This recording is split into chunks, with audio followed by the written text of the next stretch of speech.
We're here in Vegas for Olympia weekend. And when you say bodybuilding, when the word bodybuilding comes to mind, one of the first people I think of is Mr. Tony Pearson. How's it going for you? I'm doing great. How are you? Doing great. So, how do you feel about this weekend? I think it's been a lot of fun, excitement. People go to Vegas, they party, they gamble, and watch the bodybuilding contests, and it's a big party. Well, you are one of the legends out here for bodybuilding. Take us back to that experience back when you were Mr. Universe. Oh my God, I won that in London, England, in 1980. Oh, Jesus. Yeah. So, yeah, it was fun. I was new at the game, Uh-huh. and I was 23 years old and got the opportunity to go to Europe, and it was just a lot of fun. It was nice to win the title. The year before I lost it, so I came Okay. back and won. It's just been like a roller coaster ride. There's ups and downs. It's sports, and you train hard as you can and put everything you got into it. Do you think has what do you think? Has it gotten easier or has it gotten harder? I think it's about the same because these guys have to work their butts off too.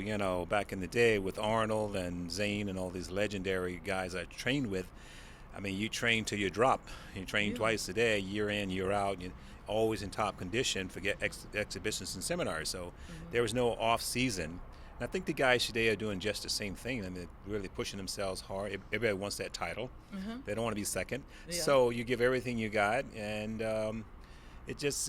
But you have to enjoy it. You have to enjoy what you're doing. It's Who not. so who trained you to get to that master physique? How does one become Mr. Universe? That's what It's I think everyone wants to know that way. I'm from St. Louis, Missouri. I had a trainer named George Turner, and if you read my book Driven, I have to pitch it. So, the book Driven, and he was a great trainer, and he looked at me and he said, "You have a lot of potential, and we're going to build your legs up, and you're going to be a great champion," which I didn't believe. So, but I did the work. What he told me to do, I did. And after 8, 9 months, I put on 25 pounds of muscle, and I said, "George, I'm moving to California," and he just lost it. You can't leave. And then he said, "Okay, you can go, and if you do go, look for Ken Waller, who's in Pumping Iron, the movie Pumping Iron." Okay. Ken Wallace. I looked him up. I found Gold's Gym.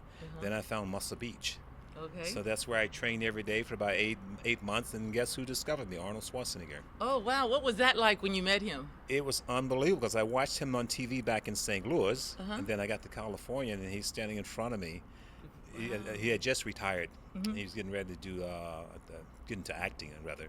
So yeah, he discovered me, and he said, "You have a lot of potential." He sent me to see Joe Weider, the Weider people, to write an article on you, and you train really hard, and it's very inspirational because you need somebody like that to really to say you can make it. Yeah. Because you don't believe in yourself. A lot of people don't believe in themselves. Yeah. I can't do it. You know what I mean? Oh, I definitely understand. Yes, but after that, I let the naysayers talk all they want because I remember what Arnold said, and I just followed that path. And I enjoyed working out. I love training. I trained this guy named Robbie Robinson, legendary. Bill Grant. There's a list of guys who helped me along the way.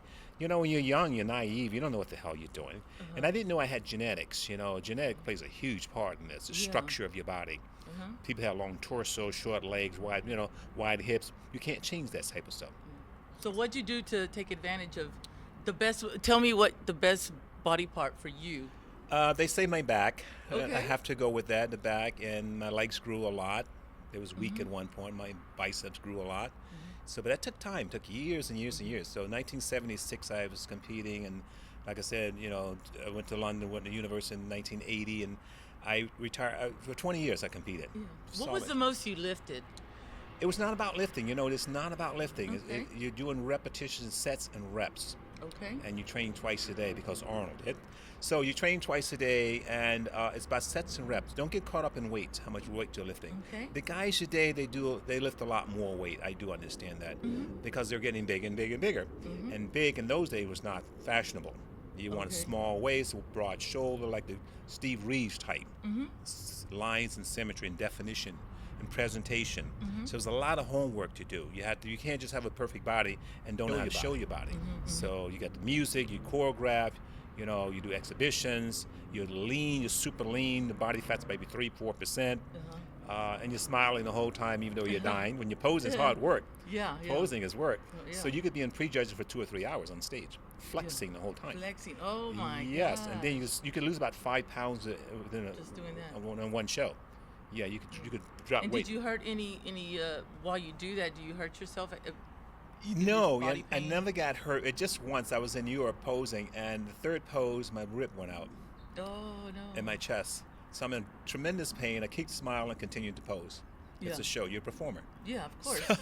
I just continued on with the show, and finally got my rib to go back in. They do pop out occasionally. Oh goodness. Oh yeah, that's normal. So, do you have a well? Fast forward to now. Do you still have any injuries that?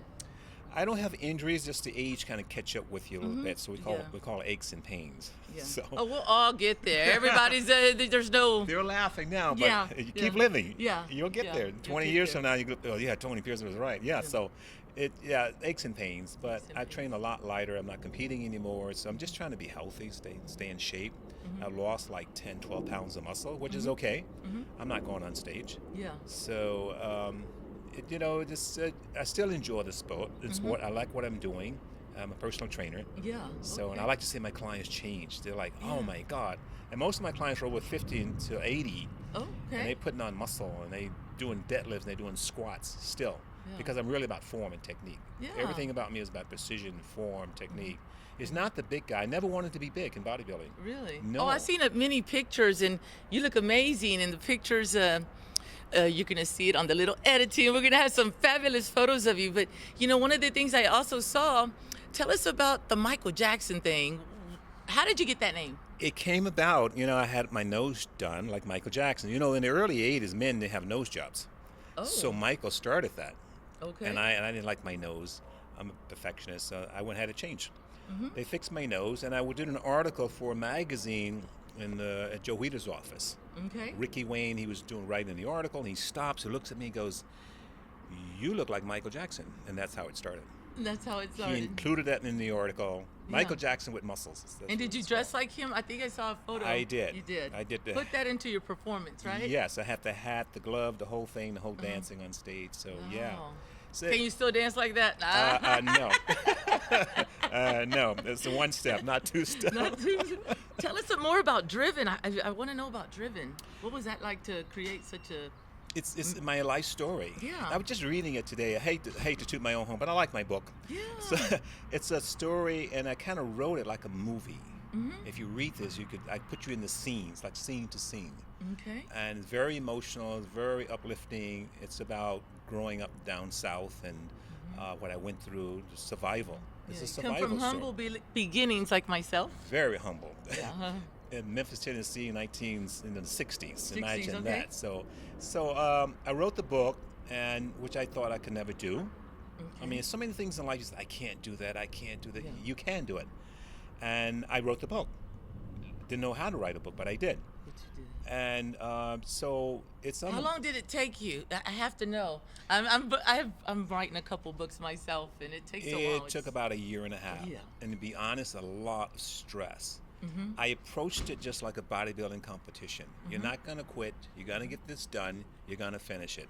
Yeah. So I read it like 20 times over before I published it to make Yeah. sure it was right. Stacks of paper on my table like this, and I walk by and go, oh God. It took me a year and a half. Year and a half. Yeah. So I finally put it out. But then I was afraid to put it out because now you're exposed. Yeah. Oh, So my yeah. friend, she's helped me. She says, you want to publish it? I go, push the button. Yeah. Why not? The hell with it. Yeah, right? because we all have stories to tell. Mhm. I hear that all the time.